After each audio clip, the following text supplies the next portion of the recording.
Hi, Founder fans. Jason here. Welcome to Founder of the Day, our week in review, where we will be discussing the last 7 articles I published on my website, founderoftheday.com. Technically, 5 of them were published this week. 2 over the weekends I bring back from the extensive archives I've created. Hi, guys. Thank you for coming. Ginger, John Adams, Misfit, everyone else who's joining us, thank you so much for being here.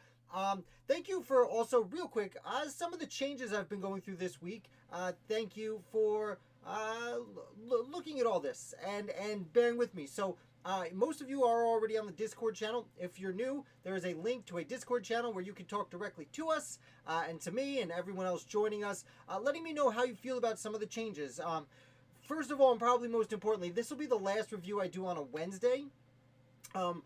Because I've started doing some interviews and doing the new live all the time setup, Wednesdays are a little more convenient for certain guests that I think you'll really enjoy hearing from. So I wanted to free up Wednesdays for that, and I'm going to be moving these to Sunday. Now, this particular Sunday will be a very brief one, covering, 2 or 3 days between now and then. And after... during that time, we can have more of a lengthy chat. Also, I figure I've learned how to cut these videos into more abbreviated clips, so that I will also be releasing, I think, throughout the week. So these 7 founders aren't all lumped together. There's some people out there who aren't kind like you and want to watch a whole hour, and only would like to see a short clip about one particular founder. So to make, honor these particular founders and make them more available to everyone on the YouTube world, especially some of the more obscure characters who, some of the people I talk about here don't have any YouTube videos. So to give them their little time to shine, I will be cutting those clips out and putting them out there also. So thank you for that. It's a brief announcement. I guess lastly, I would say I really like doing trivia on Fridays, but if you prefer doing the weekly wrap-up on Fridays and moving trivia to Sundays, let me know about that. Though I think just moving this to Sunday for now is how we're going to go about it. So anyway, now that that garbage is out of the way, like and subscribe. And let's talk about the American Revolution. Now, I will say, because I'm freeing up this time going live, I'm doing all sorts of new things. I don't know why the sides of the screen are black. That kind of happened out of nowhere. You made it to the last weekly Wednesday wrap-up. Yes, you did, Troy. Welcome, and thank you so much for coming. Like I said, I think Sunday afternoons at noon will be a little bit better. Now, we'll run through this, and then we'll take all the questions a little bit later. So, although I did screw up the sides here, and I think I know why, I also added this. Check that out. And I did it with one hand. Imagine that. I'm really learning. So, let's talk about William Stevens Smith. William Stevens Smith. He was a son-in-law of one John Adams. Yes, the John Adams. President John Adams. William Stevens Smith, he was a young law student in New York when the Revolution broke out, and he decided to join the war, and he served under General John Sullivan for a brief time in New York, before going on, holding several positions throughout the colonies. He was wounded once. He ends up becoming a lieutenant colonel, and he actually serves first under General Lafayette, where he helps on his staff for several years before moving on and becoming an aide-de-camp to George Washington himself. He's one of the many young men who can be considered a part of George Washington's family. So after this, he's still a young man, but he travels over to London. He's sent to London by the Continental Congress to act as the secretary to the legation, aka the minister to London. The very first minister to London just after the war ends, and that is, of course, John Adams. And this young man, William Stevens Smith, becomes kind of an aide to John Adams, his secretary, as secretary of the legation. So they go to London, and they're there, and things go fairly well, talking to the king. Not perfect, but fairly well. And what does happen is William Stevens Smith meets a young Nabby Adams, aka Abigail Amelia Adams, daughter of John and Mommy Abigail Adams, and they fall in love, and they end up getting married in Europe. And it seems like they have a pretty good marriage. Eventually, they come back to the United States, and he works in and William Stevens Smith ends up working in various capacities throughout New York. He moves to New York, and first he is given the position of U.S. Marshal. He's the very first U.S. Marshal named by President Washington to oversee, essentially, the laws in New York State. And then a few years after that, he gets a little bit more fancy a position where he becomes the tax man. Well, the real title was Supervisor of Revenue, but he was in charge of collecting taxes for New York. Now, he also invests pretty heavily in land speculation, and this doesn't go super well for him. Luckily, he has this other job of being the tax collector to fall back on. Now, super interestingly, years later, in 1806, under the presidency of under the presidency of Thomas Jefferson, this young man, William Stephen Smith, now isn't so young, he's in his mid-40s, approaching 50, he gets involved with a gentleman named Miranda. I believe, let me make sure I get the name right, Francisco de Miranda. Now, William Stephen Smith had met Miranda when he was over in Europe, and they traveled around together and became pretty good friends. Miranda was from South America, and not long after the American Revolution, there was, of course, the French Revolution, and then some revolutions in South America. And while we don't want to get too into Miranda's story, William Stephen Smith associates with his friend Miranda, who outfits a ship in New York City, and then sets sail to liberate parts of South America from Spanish control. Now, William Stephen Smith is accused of helping to fund this trip. To be fair, one of William and Abigail's sons, William Steuben Smith, actually gets on a boat and goes to South America and fights. And yes, I'm talking about John Adams' grandson, goes to South America, tries to fight for liberation, and is taken prisoner, eventually escapes, travels on foot for several days, finds a way back to North America. But before any of that happens with his son, William Stephen Smith is accused, as soon as the ship left, of helping this launch an invasion of Spain, essentially. And, well, they are not super happy. Let me see if I can get in the middle here. Sorry. They are not, the president, Jefferson, and most people in the government are not excited about this, because they're trying to maintain neutral relationships with other countries. Now, I will say, William Stephen Smith writes to his brother-in-law, John Quincy Adams, who was at the time serving in the United States Senate, saying, hey, I have nothing to do with this, help me clear my name. And John Quincy is like, I'm just hearing about this, I don't really want to get involved. And what ends up happening is William Stephen Smith actually does get sued. He goes to trial, not sued, but in a criminal court for funding another nation, an insurrection, basically, and it doesn't go well. I'm trying to find the middle of my new screen here. Somehow it's over here. Either way, fortunately for William Stephen Smith, he does get off without these charges. But as I said before, first he had his position eliminated by Thomas Jefferson immediately before the trial, and that's one of the things he writes to his brother-in-law, John Quincy Adams, about. He's saying, hey, help me not get fired, and that doesn't go well because he's fired immediately. He had already had a lot of land speculation, which isn't great, so he moves up to upstate New York in Lebanon in central New York, not terribly far from where I live, and he, he's living there, and unfortunately that's where his wife, as we talked about last week, his wife Abigail, Nabby Adams, gets breast cancer and then dies shortly thereafter. So that is the story of William Stephen Smith, son-in-law of a president and brother-in-law of a president, and someone who allegedly helped launch an insurrection in South America. Let me know if you have any questions. I do see a bunch of things coming in. Yeah, we're getting real fancy. Okay, great. Another two. Sounds like revolution runs deep in the family. Yeah, that Miranda character, I'm actually thinking about writing an article on Miranda too, because he was in 3 revolutions technically when you include the French one. So who is our next founder? We are going here. Brutus. Brutus number 7.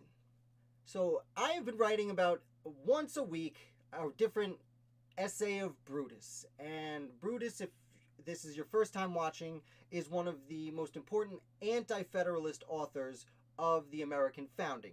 Specifically, he was kind of doing a Lennon and McCartney thing in the papers against the Federalist Papers. Now, we don't know who it is. It's probably Robert Yates, although there are some other candidates that it might be. Now, what's interesting about Brutus 7, he's following up on more or less what he's been saying in the first 6, which is the idea that there's unlimited taxation for anything that's necessary and proper to promote the general welfare is super open-ended. And in this one, he goes into specifics about why the open-endedness is a problem, and he goes into specifics about why he'd like the Constitution to specifically state what it specifically can do. The word specifically is used a lot, I realized after I published my article, but that is the crux of it, is be specific with this Constitution and your taxation policies. Because he actually goes to two very particular times the Continental Congress itself had to raise taxes and were extremely specific. The first one, and probably most important one, is in February of 1771. So he's referencing back to about 10 months before Yorktown happens, and he's saying, at the time, the Continental Congress called for an impost of 5%, which meant essentially anything being imported from outside the United States should be taxed at 5%, and that money would go to the federal government. Furthermore, he goes on to discuss in 1783, when the war was over, it was early 1783, so the war was technically over, but the treaty hadn't come back all signed and ready yet. They wanted to raise revenue again, and they specifically stated what the money could be spent on. And these were two very important things, especially because, again, what he's referencing was just a few years beforehand, and when the nation was at war.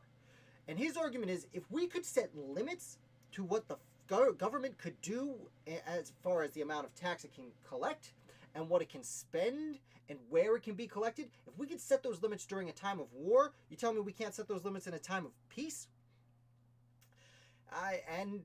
Well, of course, the Constitution was ratified. Not everyone was sold on that argument, but it seems to be a fairly reasonable argument. And what he actually says at the end is he acknowledges that the tax on imposts, things being imported to the United States, those should be taxed. Those are the right of the federal government to be taxed. Again, like most anti-federalists, they wanted a federal government. They didn't want a national government.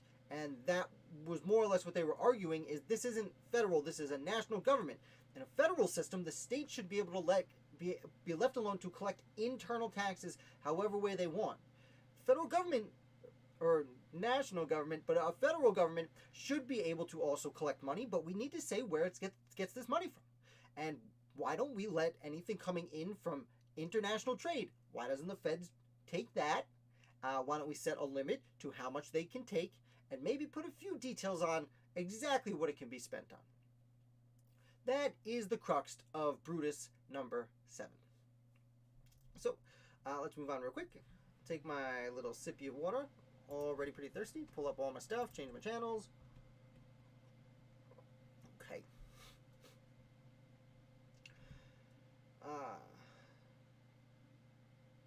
Oh, thank you, Troy. I'm really glad you enjoy them.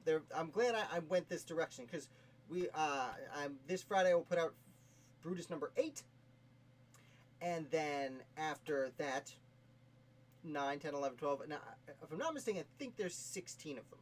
I haven't gotten that far ahead. It's been a while since I've read through all of them. I think there's 16 of them, so we got a few months, and then after that we'll move on to another one.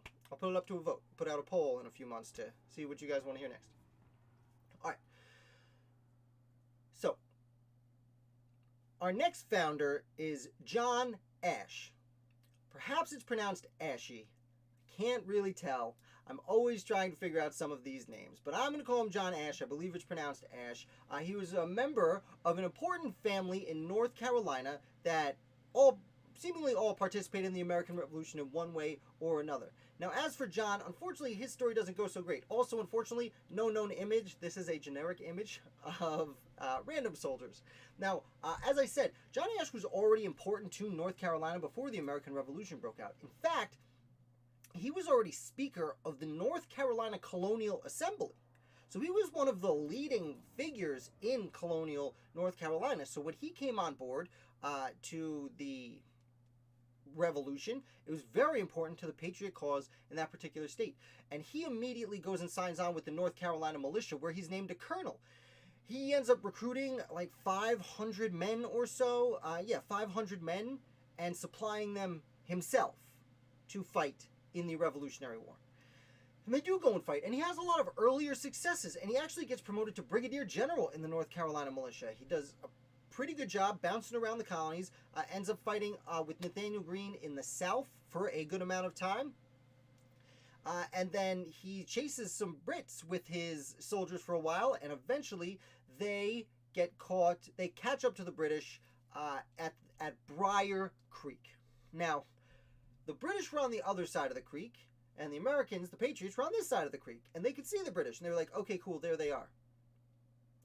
And then they went to sleep. And they didn't pay enough attention to the fact that the British sent a pretty big force away from the creek, and then a bunch of miles down that, oh, you can't see me, away from the creek, and then a bunch of miles down this way. I gotta keep my hand really closed in. And then they crossed the creek, and then they came a bunch of miles back, and the Americans, under John Ashe, did not realize that they were being approached. But they were being approached, and they were attacked. They lost the battle pretty badly.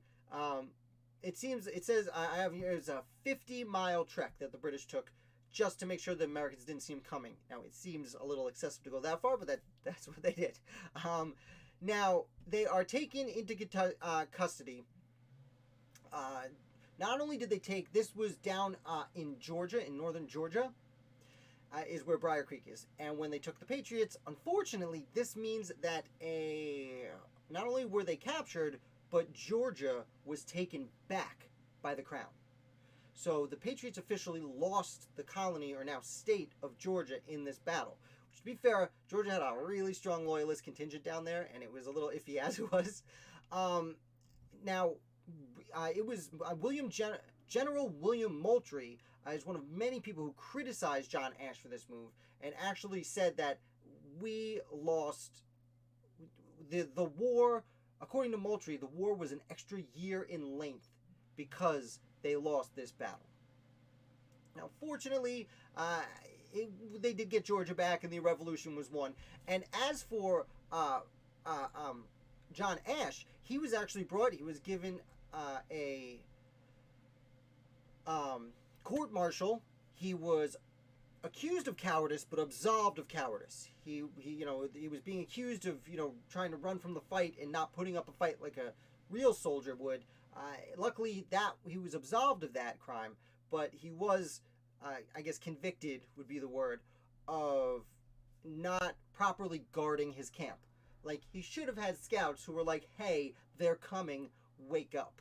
And he didn't. Now, he does continue to fight. He goes to Wilmington, where he is put in charge, Wilmington, North Carolina, where he's put in charge of weeding out loyalists who are still around. During this, the British capture Wilmington. They capture him. They capture John Ashe, and he's put in a prison, and he can't get it out. While he's in prison, again, the second time, he is, let me correct that, actually. Ashe is one of the people who was able to get away from the Battle of Briar Creek. Let me step back. I apologize. He only goes to prison once. During the Battle of Briar Creek, men are captured, but John Ashe, escapes, and that's why he was accused of cowardice. But again, he was absolved of that. He goes to fight more and is captured again, catches smallpox while he's imprisoned. The British release him because they don't want a guy with smallpox around, and he dies of that disease just a few weeks later. That is John Ashe. Troy, I hope you're not calling me incompetent, although I did bobble around there a little bit, and I apologize for that. So what happens when I'm just blasting out 7 founders in a row. So let's take a look at our next founder. Hopefully I can say it right. We are going to talk about William Heath. Take a quick sip of water.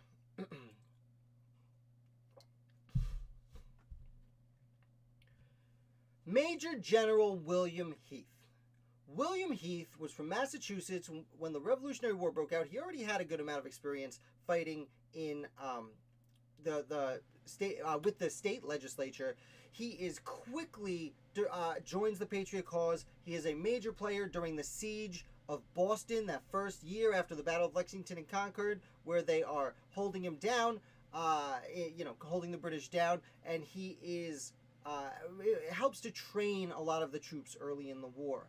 Because of this, he's quickly appointed as a brigadier general, one of the highest ranking brigadier generals right when the Continental Army is created, by the following summer, he's already promoted to Major General in the Continental Army by the summer of 1776.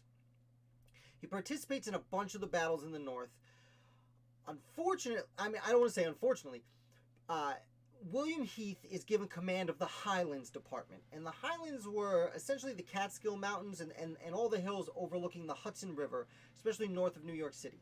Now, because he's in this position, he doesn't lead men in battle very often. So he gets overlooked, despite being one of the highest ranking major generals in the Continental Army. He doesn't get a lot of the fanfare or the glory that one might get when they're out there blasting the enemy down with your comrades. So that's why I say, unfortunately, that's why Heath is largely overlooked. Now, that being said, the area around New York City was a no man's land. Northern New Jersey, southern New York, even parts of Connecticut, because the British held New York City throughout the war, the Patriots held everything else around it, and people would go out foraging for food, so there and skirmishing. There would be just tons of skirmishes around New York City. William Heath was essentially in charge of overseeing these skirmishes and making sure the British didn't sail up the Hudson River or anything of that nature. So he's there for a few years until 1777, when the Americans win the Battle of Saratoga and essentially turn the tide of the war. William Heath is put in charge of the Convention Army. Now, we've discussed the Convention Army a few times recently. Essentially, when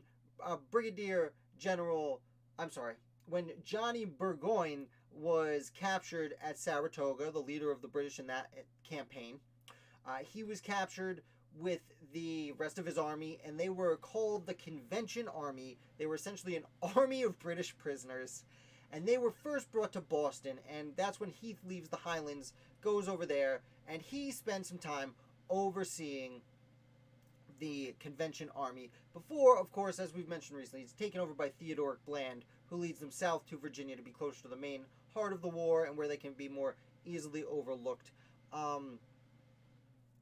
After the war, William Heath goes on to hold several offices in Massachusetts, including Lieutenant Governor of the state is the highest rank he gets. He also is a member of the Constitutional Ratification Convention that ratifies the United States Constitution.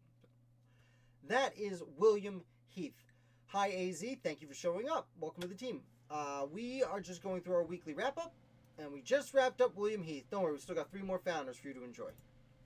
Any questions, let me know, of course. And I'm going to take my sip of water while I throw this next person up. William Vans Murray. Now, this also has a lot to do with the Addams family. My weekly recommendation for reading is in the description.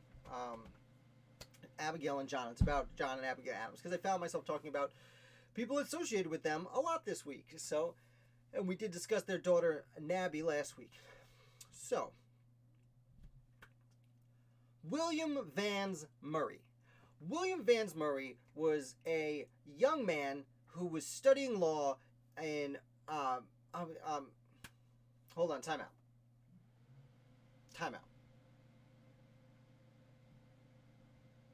All right, time in. Okay.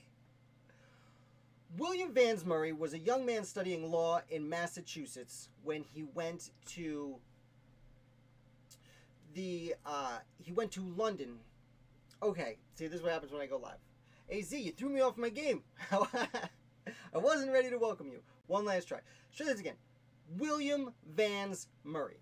William Vans Murray, after the American Revolutionary War, was still a young man, but he went to London to study law at Middle Temple, one of the, at the time, most important, if not now, most important law studying education centers in the English-speaking world. Well, Murray goes to London. He's there. He travels to the Netherlands a little bit. While he's in London, someone we mentioned before, John Adams, is minister to London. Now, Murray goes to study law essentially right when the war's over, because now you can go back to London. And he's going about the same time that William Stephen Smith was going over to be his secretary. Now, William Vans Murray was still in his late teens at the time, and he becomes friendly with not John Adams, but John Adams' child, John Quincy Adams. And in fact, the whole family, I read a bunch of cool letters about the whole family really liked this guy. And he becomes super close with John Quincy Adams. because of this, he's about 5 or 6 years older than John Quincy, so he's taken in by John Adams, who I guess I shouldn't have said, they also become friends with.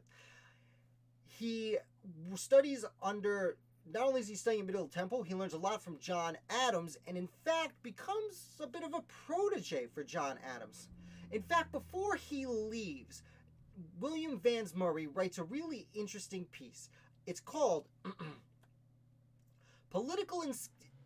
it's a long title. Political Sketches inscribed to His Excellency John Adams, Minister Plenipotentiary from the United States to the Court of Great Britain. They used to love titles back then. They really did.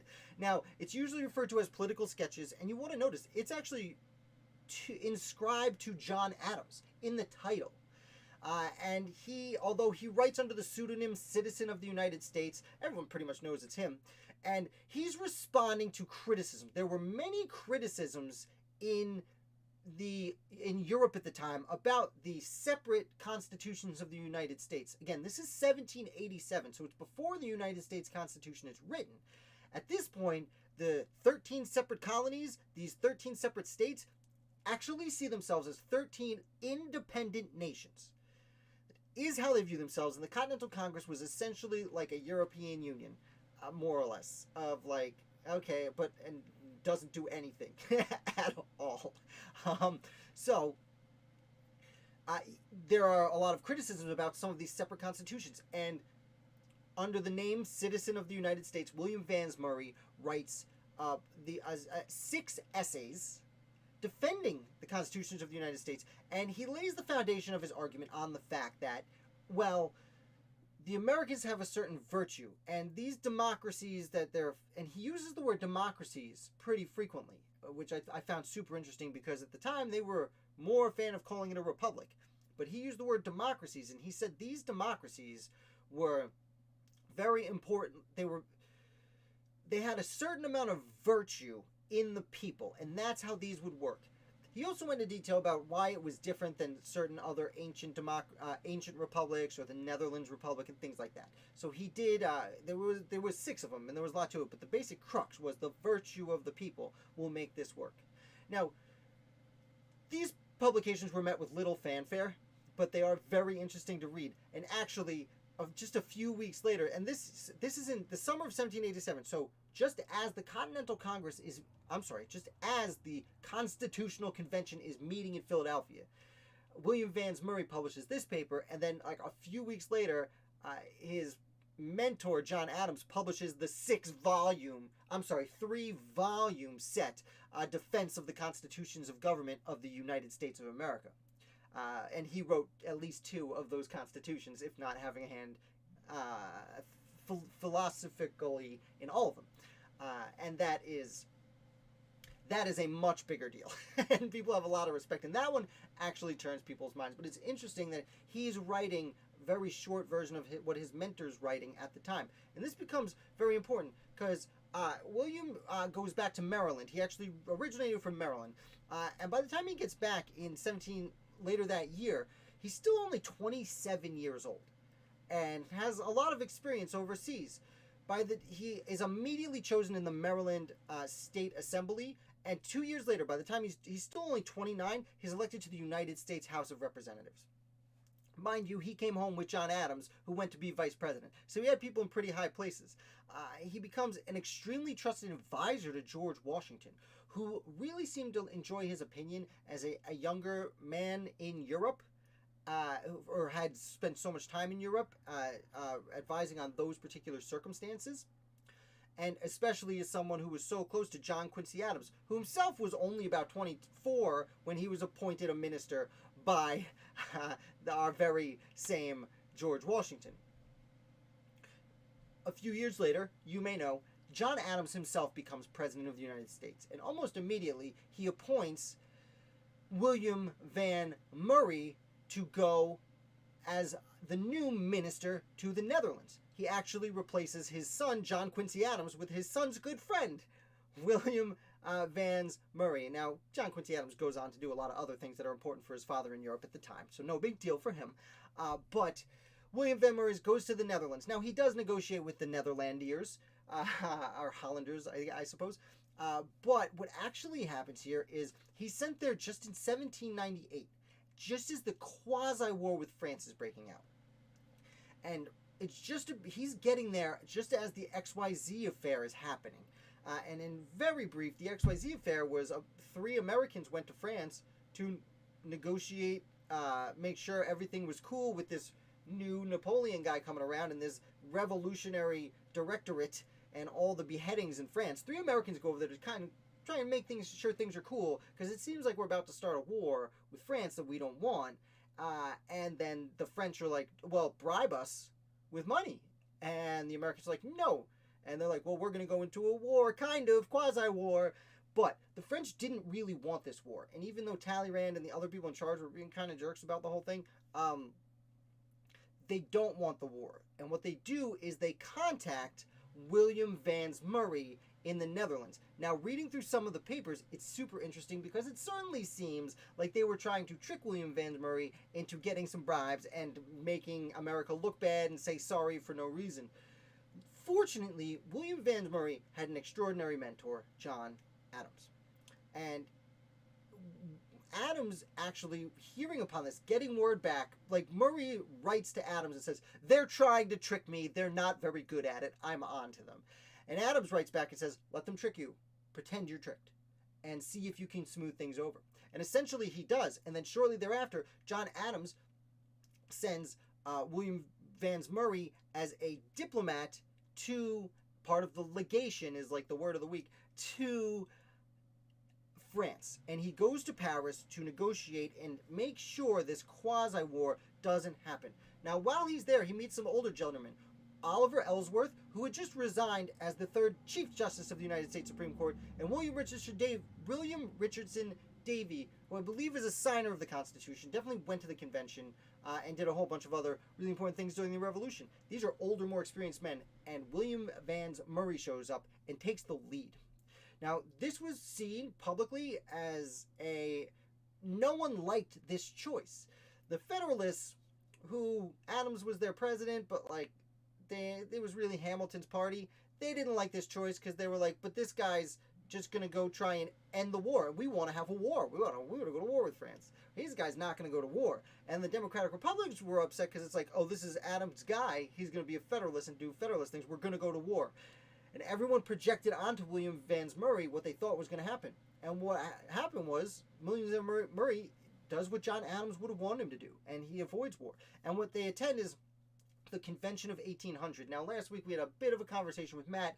Asked me what I knew about the Treaty of Montfortain.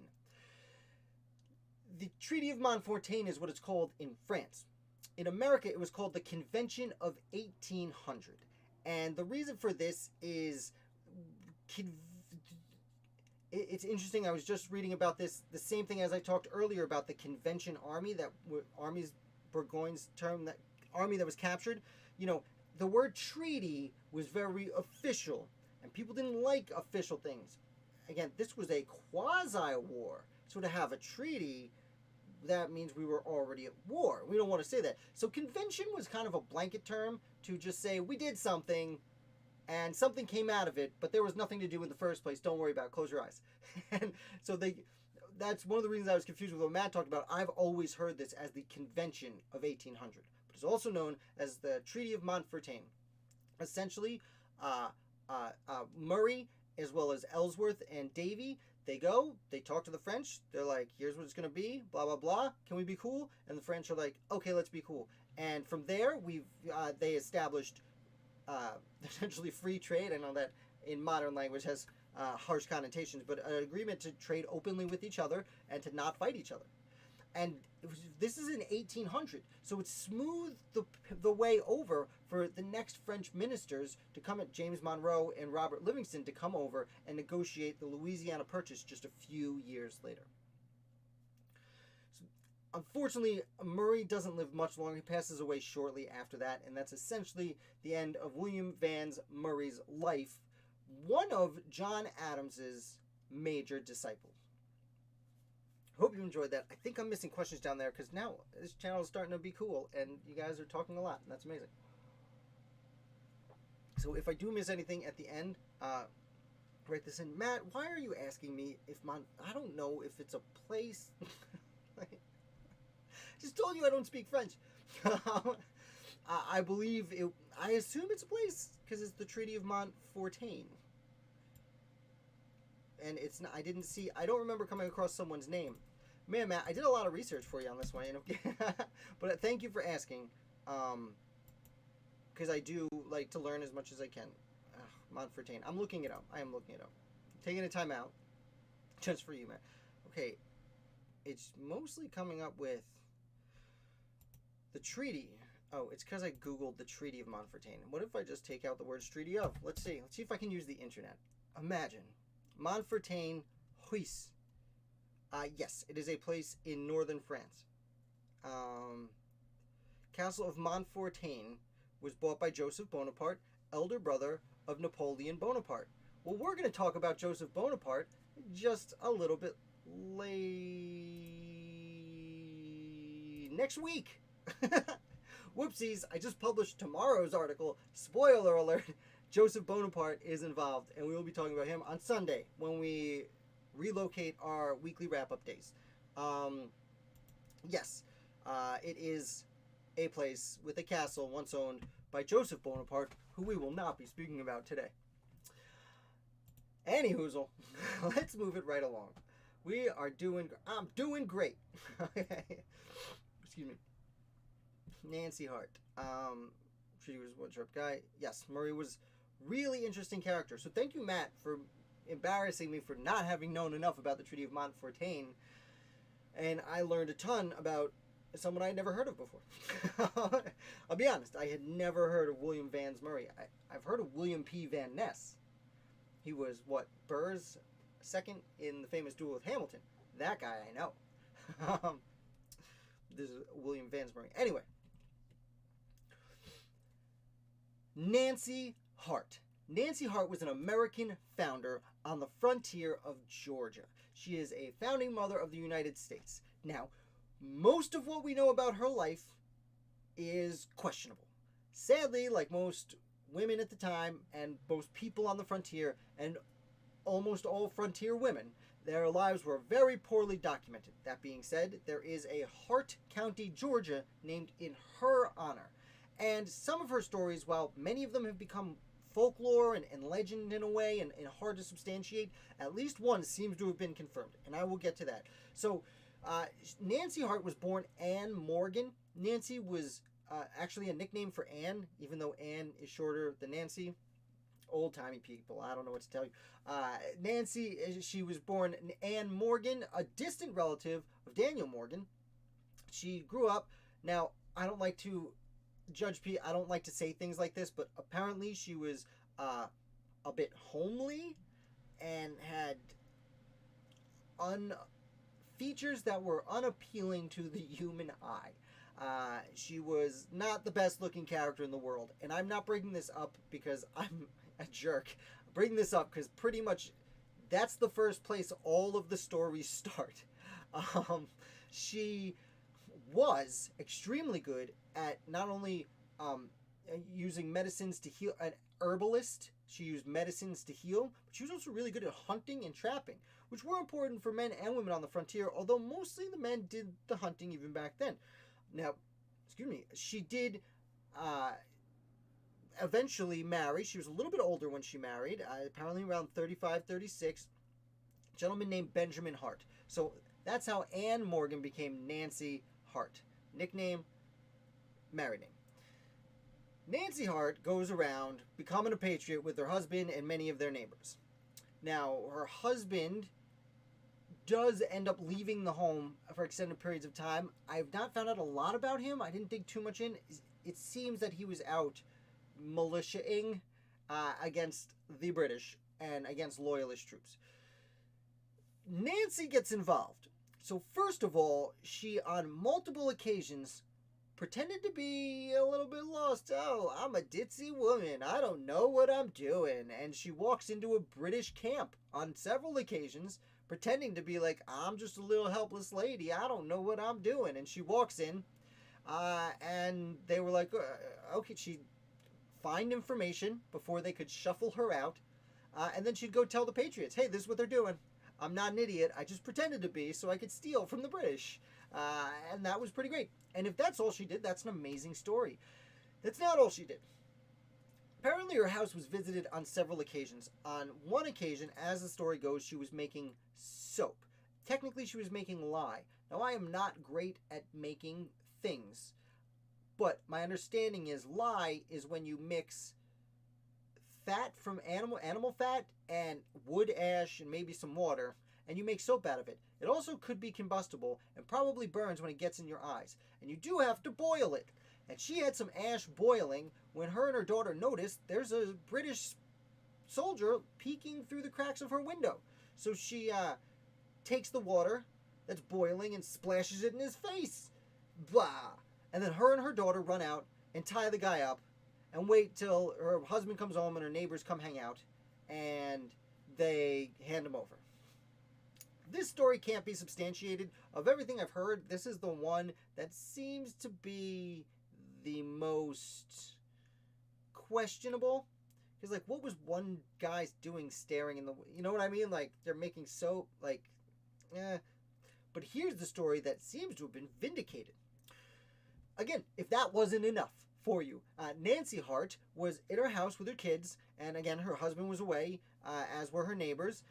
And apparently, 5 or 6 British soldiers come to her house, and they knock on the door and they say they want dinner, and they kill one of her turkeys. One of the accounts I read said it was her last turkey.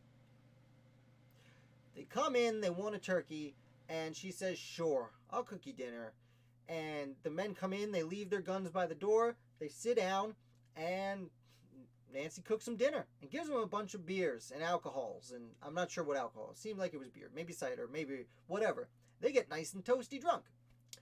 And then Nancy starts sneaking, again, I guess it was a frontier cabin, because the story goes she's sneaking out a hole in the wall. Maybe it was a window, but I read on several occasions, I've read these accounts a bunch of times, because, again, they're more folklore than truth at this point.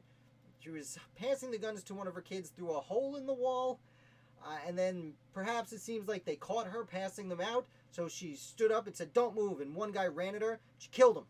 And then another guy started running, she shot him in the leg, and he went down. And the other 3 or 4 people just kind of gave up. Again, I was under the impression these weapons loaded 1 bullet at a time, so I'm not sure exactly how she shot 2 people and then had one still in the chamber. But apparently that's the story. She had sent, by the time she had cooked dinner and was in this situation, she had sent one of her kids to go get water, but she really went to the neighbor's house and came back with some neighbors and the kids who got these soldiers she had left and decided to hang them. And they lined them up and hanged them. Now, again, this story sounds larger than life, but in 1912, about a mile, less than a mile from where Nancy's house was, they were excavating for whatever reason, and they found a row of bodies that were all lined up with their necks broken, which seems to validate this last and most intense story, that she actually did grab and hold up these people. Amazing story. Ashley, that's a good point. She did have several guns in front of her. Maybe she just switched guns. Great idea. Great thinking, Ashley. Way to put that together. I approve. Your thought pattern approved by Founder of the Day. And that's the story of Nancy. Now, her husband does pass away eventually. She ends up moving to Kentucky, where she lives either with or next door to one of her sons. And she dies in 1830, where she's approximately 90 years old. So she lives a very long time after this. So that's the story of Nancy Hart. I do hope you enjoyed. And we're going to get to our last founder right about now. I'm take a quick sip of water, though. That's how I do. Nathaniel Macon. So,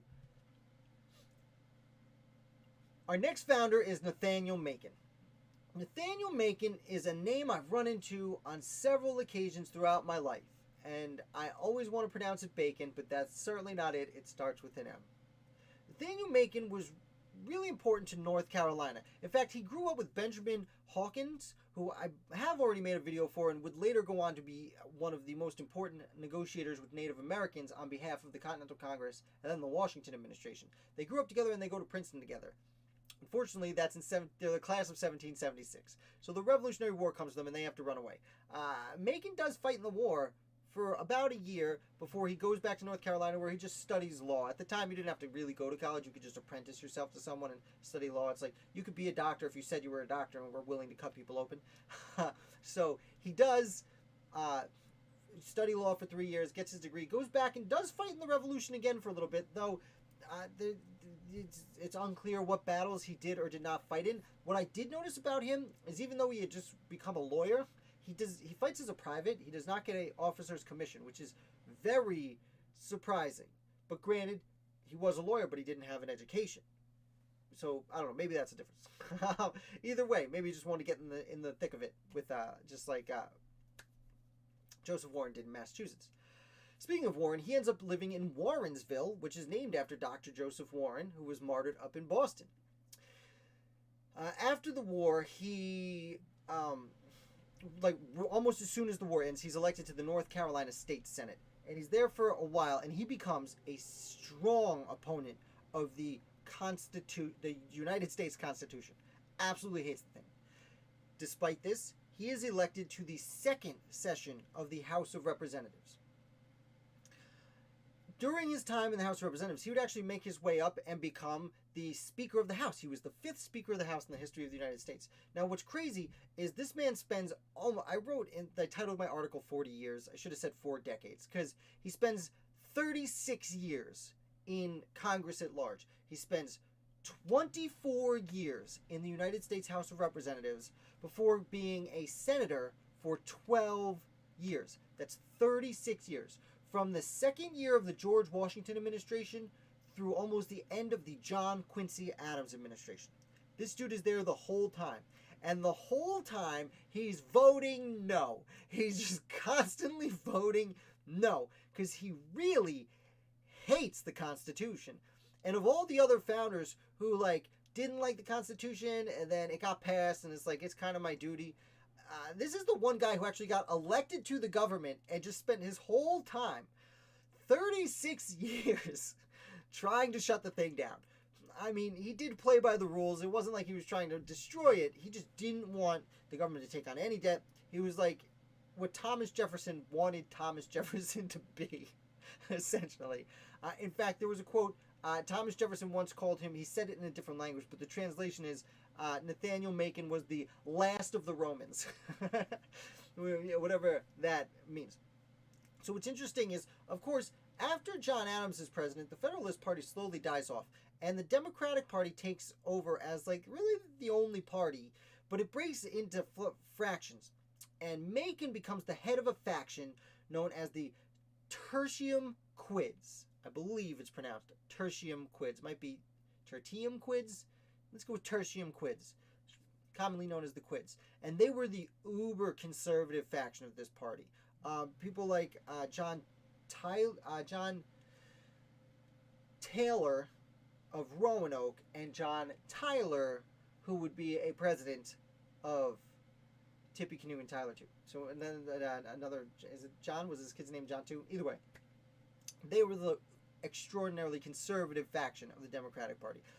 And essentially he spends that whole 4 decades trying to slow down the government. And in fact, once the War of 1812 is over, he does support the War of 1812. I will say that.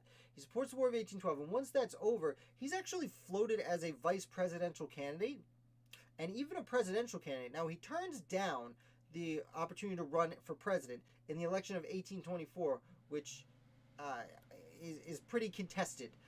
But he ends up, even though he also turns down running for vice president, he does get essentially nominated and gets 24 electoral votes to be vice president of the United States, even though he didn't want it, because he didn't really want the States to be that united anyway.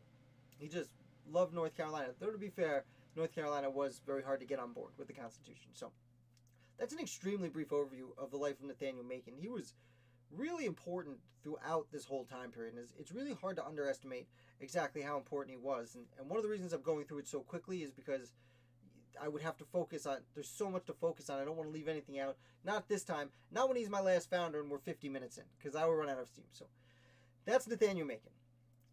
That is also 7 American founders. I hope you enjoyed. If you have any questions, now I was not paying a lot of attention to the comments, so if I did miss a question, please put it back through here now, so I can answer your questions. I would be happy to. Again, this particular one I kind of look at more as of a lecture to get through, but at the end I'm happy to take questions, especially now, as I said, we are going to move this to Sundays because I can donate a lot more time on a Sunday afternoon to any questions you might have coming in afterwards. It also frees up Wednesdays for some of the interviews. Now, I made a bunch of changes on this channel, and you guys here, I don't want to leave anyone out, but you know, John, Misfit, Matt, Ashley, Ginger, AZ, now that you're here, I'm sure I've escaped a name who commented, you know, Ned, Matt, Catherine, Teresa's. Thank you guys so much for supporting the channel. I know I'm making a lot of changes. I know change is an opportunity for me to screw up what a good thing I've got here and have you guys all stop watching. And that is the last thing I want. I really think that especially going live every night saves me enough time to improve the website. In fact, look, I can do it with one hand. If I bring myself up here, though, I just screwed up the sides here. See how it's tight? See how it's tight? I don't know. That happened literally right before I went on. I think it's because I just made this screen. But now that I'm freeing up an hour a day because I'm going live, I can make these changes. Oops, I can learn what buttons hit and do the right things. I can make these changes. The other thing, I can go live, and as soon as I'm done going live, I can edit it down to get rid of the opening screens. So if someone watches later, those of you watching later, which I know a lot of people do, now it can be more convenient for you. I can also cut these up into 7 segments. I'm really trying to come up with a lot of fun ideas. So for now, we're going to still have trivia on Fridays. And Sunday we can have a hangout. Now there is a link to the Discord channel on the bottom. If we start doing a just hangout and ask questions, I might start doing that over on Discord because I can answer your questions right off the bat. If you have questions, that's kind of the point of the study hall, is to do it live. And people like watching back, it can actually turn people off to the channel, and I don't want to do that. So I don't want to sit here and just lecture you about myself and what I'm doing all day. I am super happy to answer any questions you have right now. And super if you have any feedback at all as to what's going on, please let me know. Because I am going to do, like I announced to a few people I was going to do interviews, and now I have 3 scheduled for next week.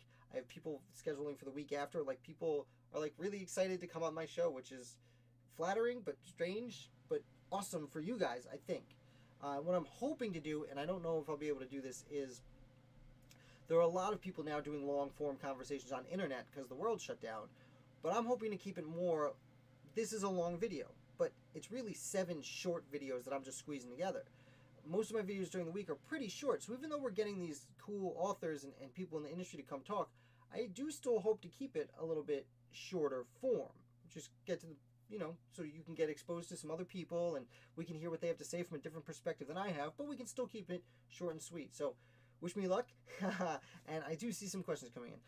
Did Macon ever write about the government he wanted instead? I didn't come across Macon writing anything. I mean, I read letters he wrote to other people, talking a lot of trash. I had mentioned Tyler of Roanoke. Excuse me, of Roanoke. And I don't. Do I even know how to? We're gonna find out if I know how to spell Roanoke. No, I don't. John Taylor of Roanoke. Oh, John Taylor of Caroline. That's why Roanoke didn't work. John Taylor of Caroline was one of these quids, the tertium quids, this conservative group of the Democratic Republican Party at the time. And he was the author of the group. He wrote a whole bunch of stuff that was very, essentially, he was the newspaper publication voice of the party. But when it came to the actual governing, not John Taylor, Macon was the actual like leader in the floor. I should also note that it's these tertium quids. These quids were the ones that when the South would break away later, and I don't know a ton about this, but when the Civil War started and the South broke off from the United States, this was the group that were their founders. And I say it like that because these were the guys who, they were very pro-slavery. They had no interest in getting rid of slavery. They thought it was going to help the economy and make America better. They were very pro-cession. They wanted to be able to cede. In fact, one of the things I was reading about Macon, like, he was around a very long time, till I think it was 1828. So he was still there when Henry Clay and John C. Calhoun, first of all, make the Missouri Compromise, and later,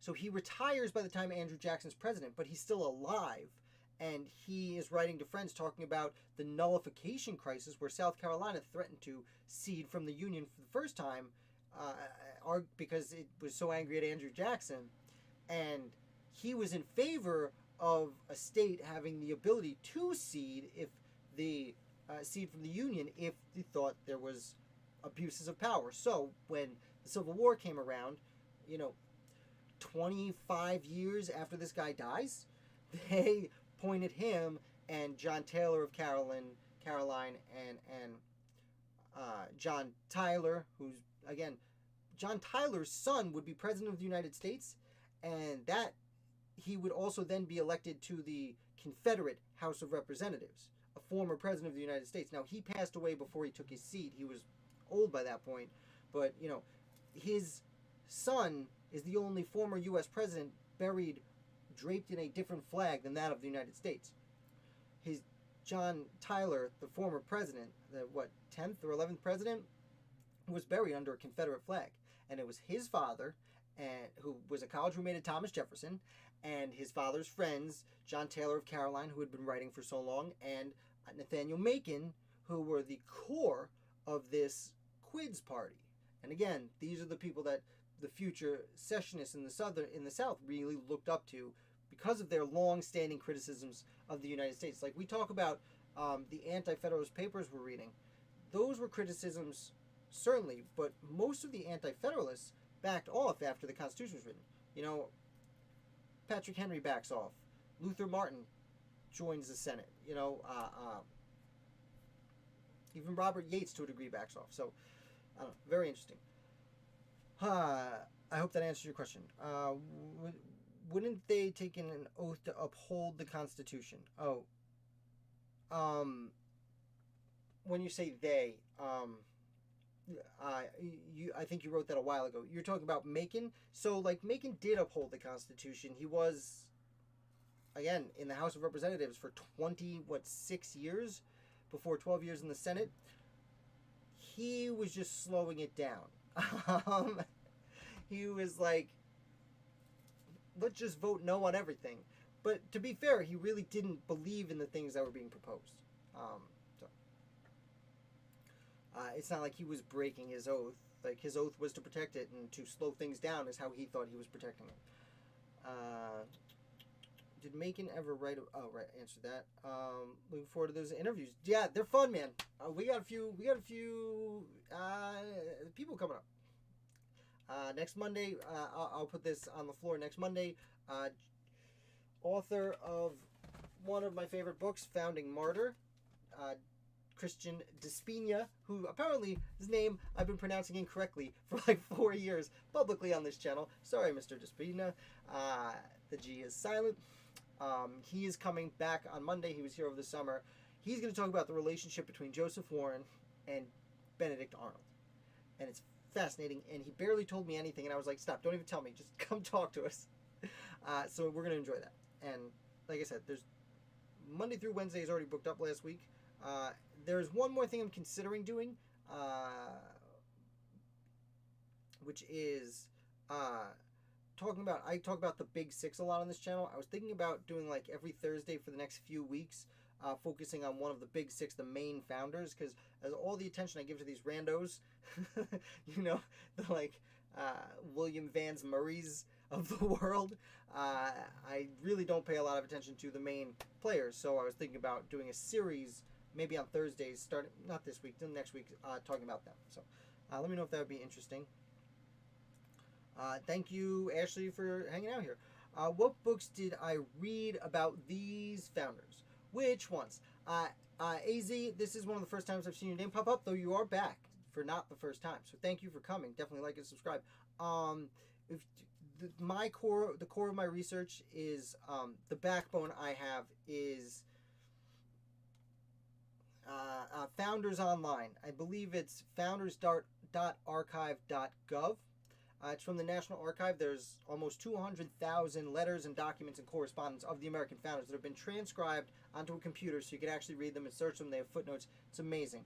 Now, as far as what books I've read, I mean, I spent 20 years reading books. I only really stopped reading books when I started Founder of the Day because I have to spend all my time going through, like, primary research. But, yeah. Oh, hey, is it Kio? Welcome from Brazil. I apologize if I mispronounced your name. Sometimes Americans don't have the best history with pronunciation. But welcome. Thank you for watching my videos. I don't know if you saw earlier, we were talking about Francisco de Miranda, who I anticipate in the next week or two actually writing about. So definitely like and subscribe because we're going to talk at least a little bit about revolutions in your part of the world. Thank you for coming. As far as books, I mean, I got a lot of books. One of the inspirations for this channel, if you like, is Signing Their Lives Away, which is little brief biographies about all the signers of the Declaration of Independence, and they're just cool little stories, a little bit longer than what I usually write on my website. But and then the author actually wrote another one, Signing Their Rights Away, about the Constitution. Yeah. Founders Archives. Yeah, I usually Google Founders Online, but be careful because there's a few like Founders banks that are trying to trick you. But it's always one of the top 3 or 4. But yeah, I believe it's founders.archive.net. It's incredible. I would not be able to do this without it. So yeah, I suppose that's it. Gave you my announcements. We had fun. Thank you guys so much for coming. As I said, I'm not sure when I'm putting them up, but I'm going to cut and paste some of these today. Tomorrow is Thursday. I think we're talking about Charles Carroll of Carrollton, though I realized I have already made a video about him, so I might switch that up and surprise you. But either way, new founder tomorrow, and Friday night is trivia. Friday's trivia, so come hang out. It's going to be a blast. I'm going to fix this screen. I don't know what I did here, but I will figure out how to fix it. Thank you guys for coming, and I will be back with another Founder Feud tomorrow, and we're going to sign off with our every week sign off, which is, and I will explain next time, round bottom.